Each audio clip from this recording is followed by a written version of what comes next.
शकुनी की मृत्यु के बाद पासे का क्या हुआ? महाभारत के युद्ध में जब शकुनी का अंत हुआ, उसके पासे जमीन पर बिखर गए। ये वही पासे थे जिन्होंने पांडवों को हराकर उन्हें वनवास भेजा था। युद्ध के बाद हस्तिनापुर और कौरवों की सेना का बड़ा हिस्सा नष्ट हो चुका था और युधिष्ठिर को धर्म और न्याय की रक्षा के लिए राज्याभिषेक किया गया। लेकिन पासों की कहानी वहीं खत्म नहीं हुई। युद्ध के बाद विदुर ने देखा कि शकुनी के पासे अब भी जादुई आभा से झिलमिला रहे हैं। वे जानते थे कि ये पासे केवल बुराई और छल का प्रतीक हैं, और यदि ये पासे किसी गलत व्यक्ति के हाथ में आए तो फिर से विनाश का कारण बन सकते हैं। विदुर ने तुरंत निर्णय लिया कि इन पासों को नष्ट कर देना चाहिए।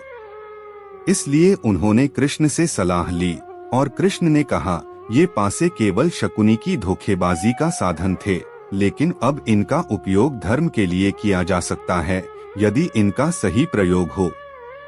विदुर और कृष्ण में वार्ता होने के इसे नष्ट करने। श्री कृष्ण ने भीम को बुलाया और कहा कि इन पासों से इतना बड़ा नरसंहार हो गया है, इसलिए भविष्य में ऐसा ना हो तो तुम इनको नष्ट कर दो ताकि किसी को यह पासे ना मिल सकें।